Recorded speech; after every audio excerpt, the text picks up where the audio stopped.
So before we get into this video, I wanted to briefly talk about race family and what exactly that means.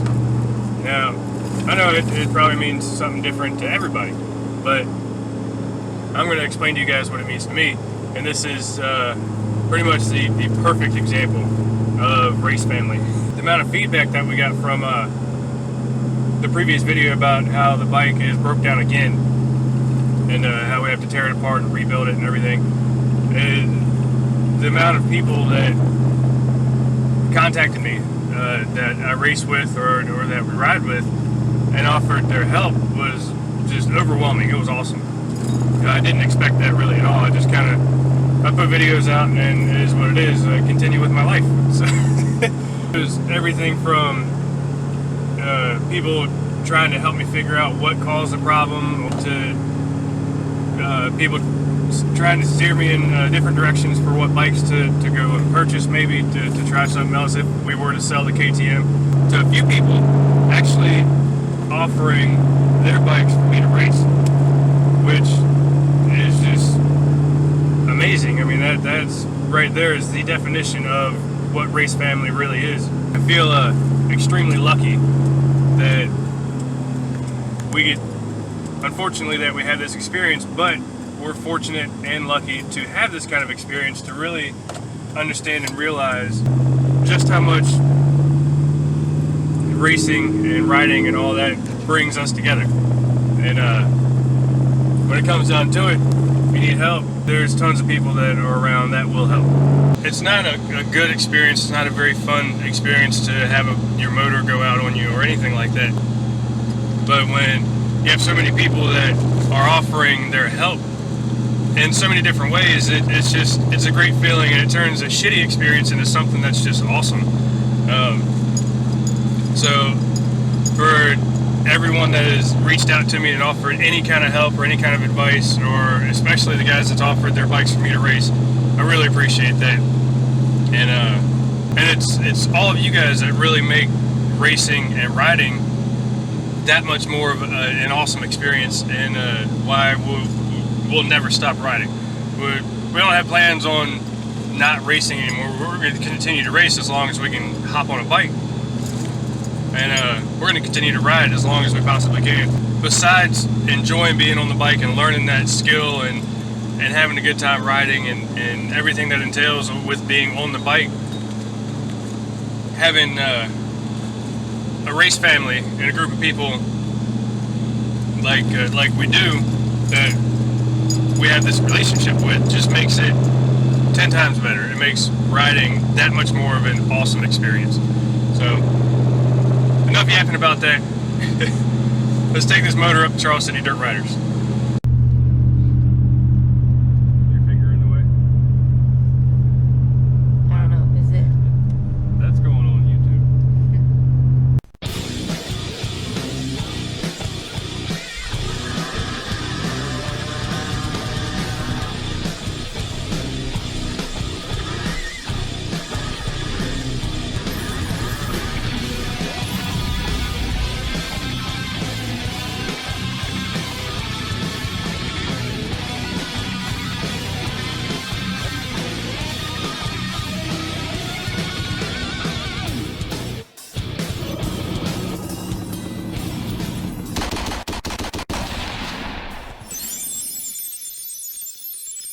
Make sure you hit that like button and subscribe. Leave me a comment and hit that notification bell. That way you can see all the awesome content that makes this 10 West Moto. So what we're doing today, going up to Charles City to discuss the bottom end issues. We're gonna take this is the water pump side of the motor to the KTM, and this is a rebuild kit for it. We're gonna take that up there to them. They said they'll put that together as well, and we're gonna have them look at this piston also. We may put this back in, we might not, I'm not sure yet. Dropped the motor off at Charles City Dirt Riders. Went in and talked to the mechanics, and I was gonna record all that, but I'd rather really just pay attention to what they had to say about the motor and the bike, because this is the second time that we're rebuilding this fucking thing, and they should not be happy. Now,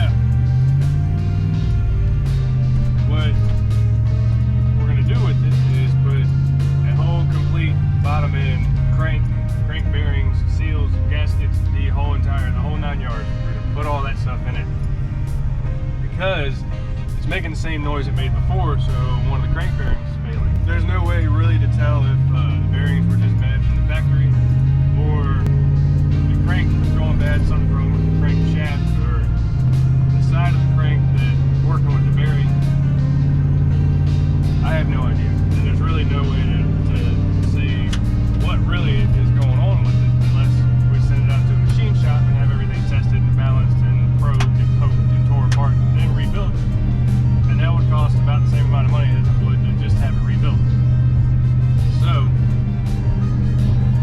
when I was talking to these guys, I brought the piston I took out of it up there, and it's actually got some scoring on the sides of it and a little bit of blow-by on the rings. So, luckily I had the jug with me, so the actual cylinder, and everything seemed fine, even though the power valve is sticking a little bit, so I left that with them as well. They're going to clean it all up and try and adjust the power valve a little bit to get a little more power out of it, which is always good. And I don't think they're going to run a rehoning thing through it or not. I don't think you're really supposed to do that with nickel, but they're going to do whatever they can do to get it back in tip-top shape again, and hopefully it runs solid for the next few years at least. The piston, since there was some blow-by on it, there was a little bit of scoring from whatever was going on in there. Was eventually a fail. It probably seized up just from talking to those guys and looking at it, because I'm not sure. Really, you can talk it to death about what could possibly be wrong with it and what's going on. And really, I think a lot of it has to do with the lack of maintenance on my part. I'm not changing air filter as much as I should. I'm not cleaning it as good as I should. I'm just washing it off and getting all the big dirt off of it and then taking it back out and riding it or racing it.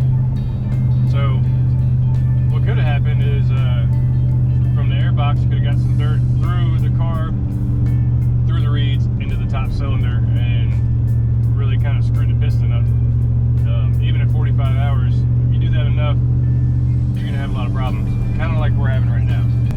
So luckily, the guys up at Charles City Dirt Riders and Bob Cycle Barn are just awesome, because they're going to work with me and try and get it back up and running as soon as we can, to try and get back out and racing, even though put the whole bottom end, and we're going to put a new piston, a whole new top end in it as well.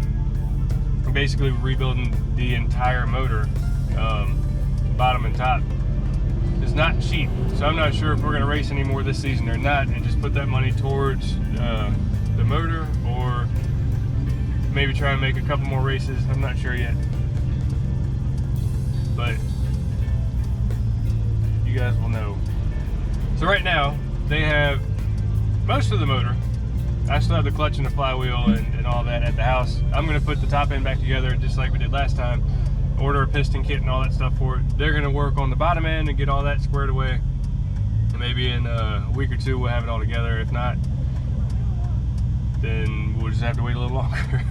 I don't want to rush them through the process of cleaning everything up, because they do a great job working on these bikes, and my bike's not the only one that's up there. There's numerous people's bikes are in there, and I don't want to be an asshole and try and push so that mine gets done. So hopefully they take the time to go through everything and clean it all up, get it all back together and tuned and ready to go. So that's what we know now. We're going to go home and start drinking. So in the meantime, we're going to work on the Harley. We're going to work on the KTM 620, probably ride that around some. And we're selling the TTR, because that thing doesn't get ridden at all. Another thing that we completely just have not even considered or thought about since all this has happened, I still have to adjust the suspension, because